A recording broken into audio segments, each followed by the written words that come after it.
witches of TikTok, welcome to the first official episode of the Sabrina series. Now, just briefly, the Sabrina series is going to be a series where I'm going to tackle spells that they do in the Sabrina show, in the Chilling Adventures of Sabrina, and then I'm going to say if they are something that you could turn into a spell or something that is complete bullshit. So in episode 1, Sabrina gets hexed by the Weird Sisters, and so Aunt Hilda, to check to make sure that her hex has gone away, she uses an egg test. So she has Sabrina crack an egg, and they see that the egg is red, meaning that she has a blood curse. So this is actually based off of real magic. It's magic that you use, it's an egg test, and you rub the egg all over your body from head to toe. You crack the egg, and you read the inside of the egg to figure out what everything means and what's going on. Now, in the next episode, I'm going to be talking about what Aunt Hilda says to do to fix the blood curse. Welcome to episode 2 of the Sabrina series, and we are going to be tackling Aunt Hilda's remedy to fix her blood curse. Alright, so Aunt Hilda says that Sabrina has to have a regimen of saltwater baths, and then they will have reversing candles going for a couple of weeks. So those baths probably will last a couple of weeks. So we're going to say a couple, meaning 2. So we're going to say that it takes 2 weeks for the blood curse to go away. Is this fact or is this fiction?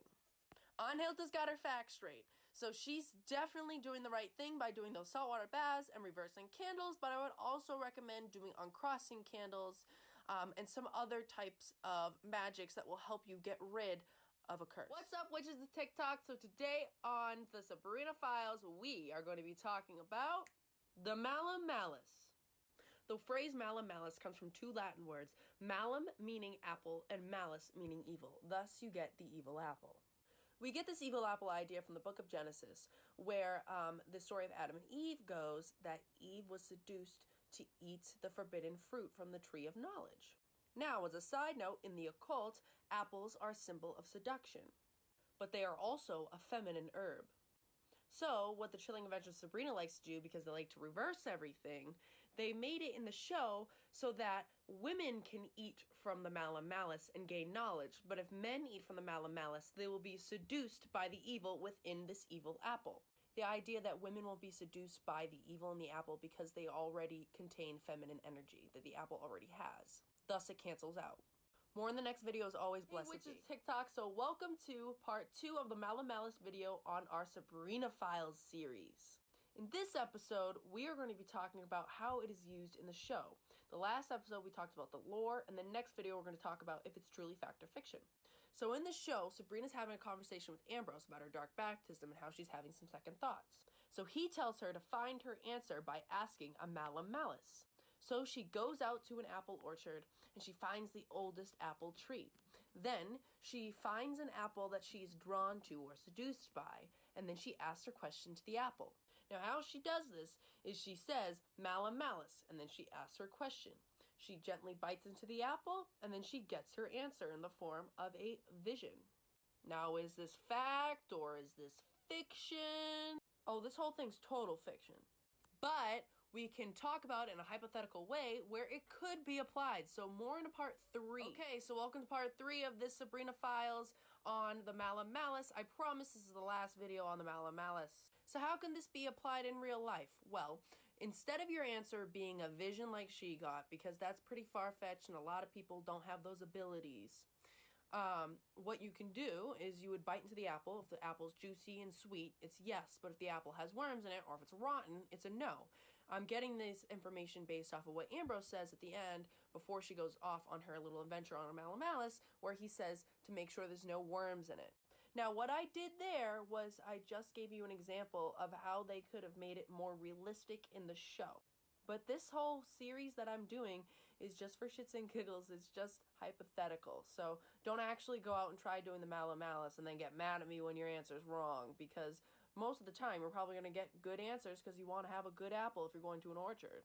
I hope you guys enjoyed, and as always, blessed. Hey, witches TikTok. So today we're going to be talking about Batty Bat, the sleep demon.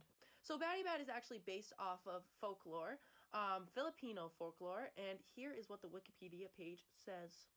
So the Batty Bat will come into a form that resembles a huge, bigger woman, older woman, and it will live inside trees. And the way they come into contact with humans is when humans cut down these trees and they use them for posts in their house. If someone sleeps near the post, the baddie bat forbids it. So the baddie bat will sit on top of the person while they're sleeping and suffocate them to death. The way to wake up from this is to wiggle one's fingers or wiggle one's toes to awake them from the nightmare and to help them not suffocate from the baddie bat. The baddie bat in the show, however, differs. What she does is she tries to get her victims to go to sleep. Then she will separate each of the victims so that way their dreams won't cross, and then plague them with horrible nightmares to torture them. In the next video, we're going to be talking about the Latin chant that the Spellmans use to lock baddie bat inside TikTok. So today we're going to be going over the Latin chant that the Spellmans use to trap baddie bat inside of their house. So here's the Latin translation, and then I'm going to be translating it into English. So the English translation is, this spirit, so you have to air your almighty power key, entrance bind this trap, and the devil from Grand Lock. Let's break this down. The spirits can be referring to household, local, ancestral, or specific spirits such as the devil that they're calling upon to help use their power in their spell. So you have to air is demanding the spirits to help. Your almighty key is referring to a powerful key. Entrance bind this, meaning to lock the entrance. And this trap and the devil from Grand Lock, emphasizing the power of the lock, mentioning the devil, hinting that they are using the power of him to help aid them in their spell. Let's put this into our own words. Spirits, use your almighty key to lock this house. This here trap locked by the devil himself. In part 2, I'm going to explain how they do this and if it could be used in modern day witchcraft. Alright, so here's part 2 of today's Sabrina Files. Alright, so now we've established our own version of the chant. Now let's look at how they did this. So, each of the 4 spellmen grabbed their hands, creating a circle, and then closed their eyes with their heads bowed, and then chanted.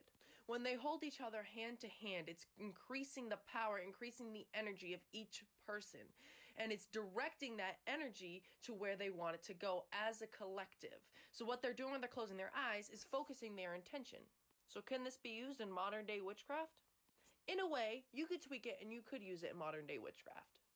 So how you would use this is with the chant. If you don't work with the devil, you can take the devil right out of there and replace it with any other word. I would definitely add an ending to everything, like blessed be, amen, so mote it be, something along those lines.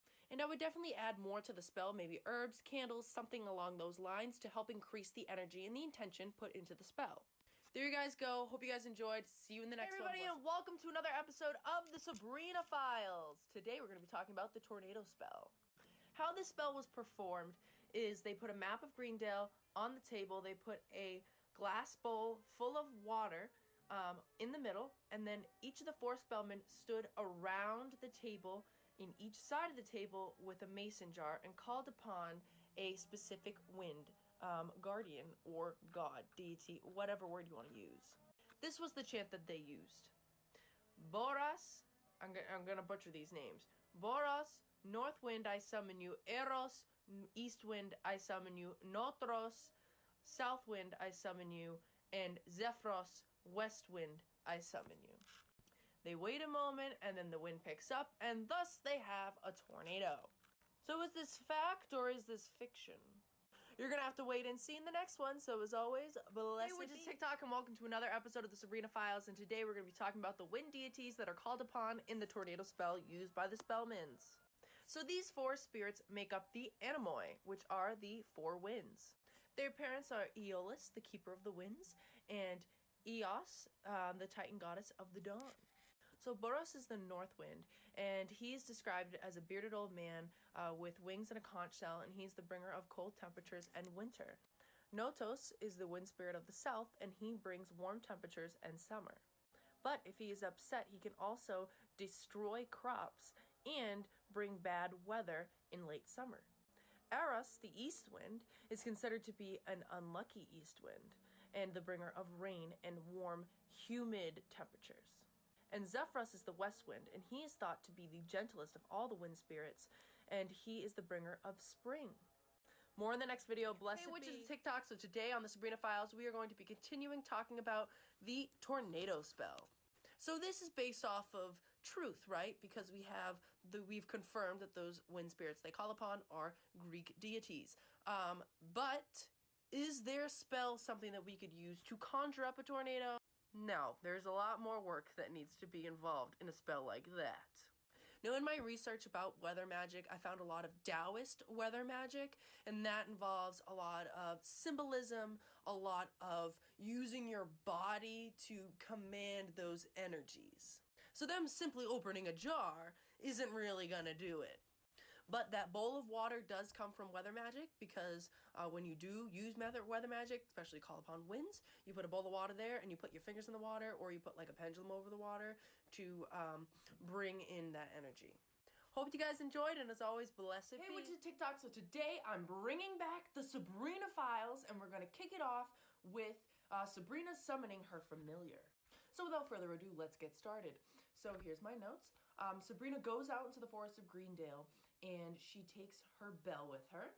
She rings the bell and she begins to chant. While she's chanting, she's drawing a circle in the dirt in front of her, counterclockwise, and she's saying, "Spirits of the forest, I pronounce my intentions to thee. Come forth and seek me, and equal we will be." She rings the bell again. The circle is fully formed, and then she creates a line through the circle towards herself, not master and servant, but familiar to share our knowledge, our spirit, and our traits. And then she rings the bell one more time, and she waits for her familiar. Is this spell true witchcraft?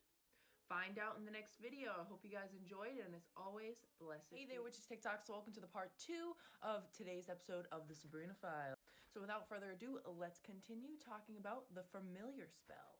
So let's talk about the bell, okay? Bells have been used for thousands of years and in lots of traditions to summon spirits. And most of the time, you ring the bell once. So Sabrina, she's got that right. Now let's talk about the staff that she uses, okay? This is a piece of dead wood. If you look at it in the show, it looks like it seems like it is dead wood that's been out in the woods for a very long time, left on the forest floor. So that part would be correct with a witch, because witches, we want to use something that the earth is already giving us, not something that we're taking from the tree. So that part can add up. In the next video, I'm going to be breaking down how she uses the staff and what the symbol is that she draws in the dirt. So stay tuned. Hope you guys enjoyed. Hey, witches TikToks, welcome to part 3 of the Sabrina Files, and today we are continuing talking about Sabrina's summoning spell for her familiar.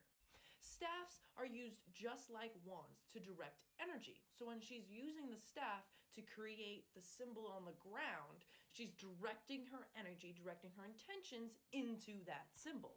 The symbol that she draws in the ground is never specified, but we can speculate that it is a Greek character called phi, which the symbol breaks down to a circle with a line through it. Now the circle represents entity, and the line through it represents divine power. So she's looking for a divine energy. She's trying to summon or invoke a divine energy. Stay tuned for the next video, because I'm going to be showing you guys how she drew the symbol, and we'll break that all down. So as always, blessed be, and I hope you guys Hey, witches TikTok, so welcome to another episode of the Sabrina Files. Welcome to part 4, and today we're talking about the summoning spell for her familiar. So let's continue. As she draws that symbol that we now know, or speculating is phi, she's drawing the circle part counterclockwise. Now, as witches, we know that counterclockwise is banishing something.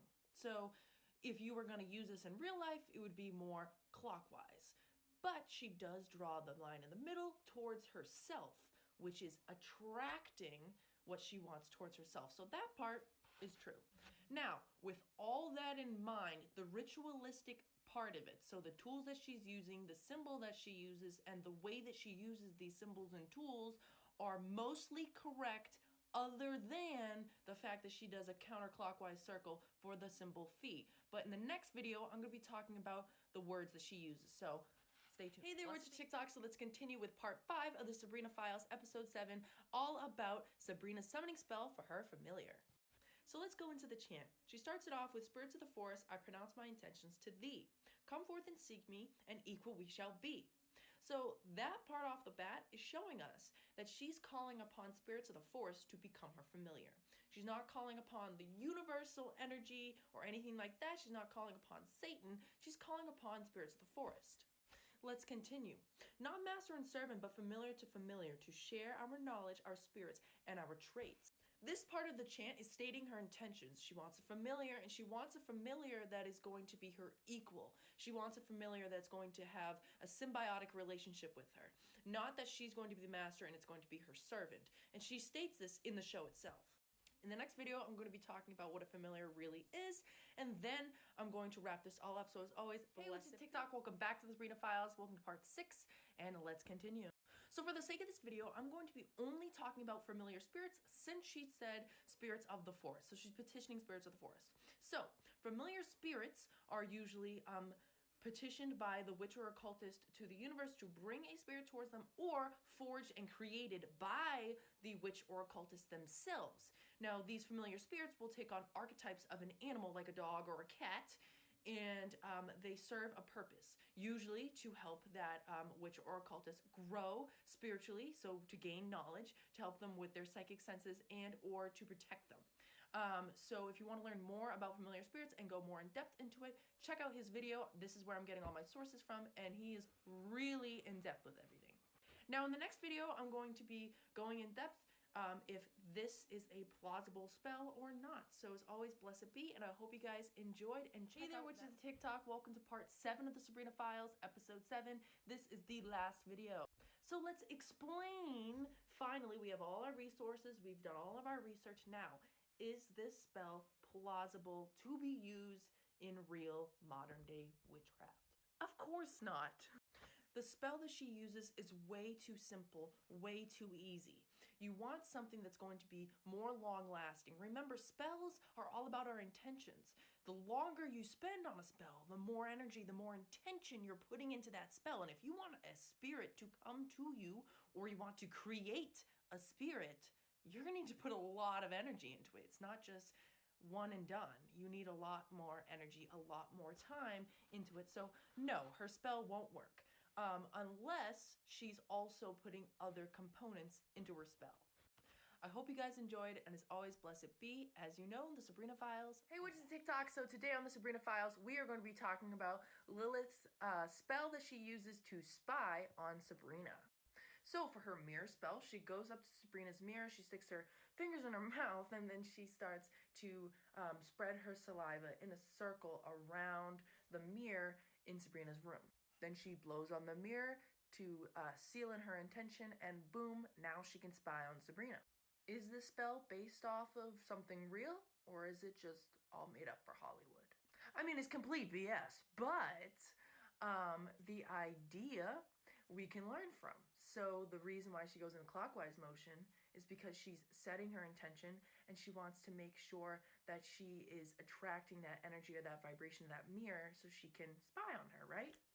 She's also using her own saliva as a connection, an energetic connection to herself so she can spy on Sabrina. And blowing on the mirror is sealing her intention. Hope you guys enjoyed TikTok. So this is a long-awaited video, most requested Sabrina Files, but today we are doing the cord cutting spell. So Sabrina starts off with having her materials in front of her, and she's stating her intention of what she's doing with them. She's going to cut the cord. She's going to take one candle, inscribe her name on it, the other candle, inscribe the person that she's trying to cut the cord from. Then she's going to light the candle, and then her cord will be cut, and her emotions, her feelings towards that person will be gone. So obviously she inscribes her name on one, inscribes Nick's name on the other, and then eventually adds Harvey's name on there as well. And then lights the candle, and the two wicks split, cutting the cord. Is this based off of real magic or just Hollywood bullshit? In a way, her spell is real, but I have never seen that version of a cord cutting spell from the research that I was doing for this video. In the next few videos, I'm going to be explaining cord cutting magic, at least for my research. Welcome back to the Sabrina Files, and today we are going to continue talking about cord cutting magic. Alright, so cord cutting magic is based from the fact that when you encounter, or the belief that when you encounter people, when you make relationships with people, those relationships, if they are strong enough, create an ethereal cord. Especially if you are promiscuous with a person, you can also create a cord that way as well. And so these cords connect you to that person. And so if someone is toxic and you don't want them in your life anymore, you don't want to have to think about them all the time because you don't want them having control over you, you're going to want to do a cord cutting spell. Now, from my research, there's several ways you can do this. You can use candle magic. You can just use your mind. You can call on Archangel Michael to help you with it. There's a lot of different methods. If you're interested in any of the methods or any of the research that I watched, I will put all of the resources right here, and you can check out their videos. I hope you guys enjoyed, and as always, blessed be.